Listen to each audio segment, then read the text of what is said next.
26 जुलाई यानी आज ही के दिन भारतीय सेना ने पाकिस्तान के कब्जे से कारगिल की ऊंची चोटियों को आजाद कराया और जीत की घोषणा की।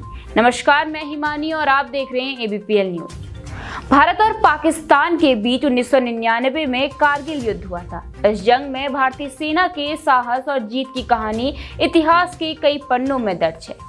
लगभग 60 दिनों से ज्यादा चले इस युद्ध में पाकिस्तानी घुसपैठियों को खदेड़ते हुए भारतीय सेना ने कारगिल की चोटियों पर जीत का झंडा फहराया था। वर्ष 1999 के कारगिल युद्ध में भी उत्तराखंड के जाबाज सबसे आगे खड़े मिले। कारगिल युद्ध में उत्तराखंड के 75 जवानों ने देश रक्षा करते हुए अपने प्राणों की आहुति दी थी। उत्तराखंड को यूं ही वीरों की भूमि नहीं कहा जाता। जब जब देश की आन बान पर कोई भी संकट आया, उत्तराखंड के जाबाजों ने देश की रक्षा के लिए अपना सर्वस्व न्यौछावर कर दिया। यही वजह है कि जब भी सैनिकों की शहादत को याद किया जाता है तो उत्तराखंड के वीरों के अदम्य साहस के किस्से हर जुबां पर होते हैं।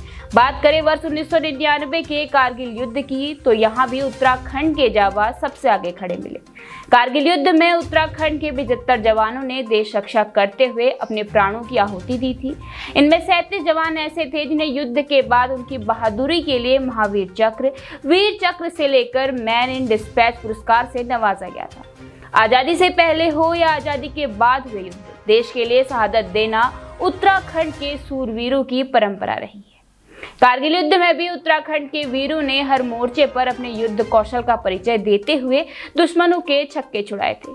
रक्षा मामलों के जानकार बताते हैं कि युद्ध लड़ने में ही नहीं बल्कि युद्ध की रणनीति तय करने और रणभूमि में फतह करने में भी उत्तराखंड के वीरों का कोई सानी नहीं है।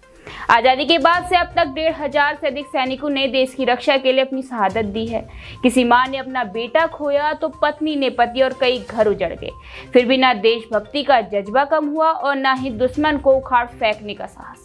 वर्तमान में भी सूबे के हजारों लाल शहादत की निगाहबानी के लिए मुस्तैद हैं और आज हम सभी इन वीर सपूतों को पूरे सम्मान के साथ एक सलाम करते हैं।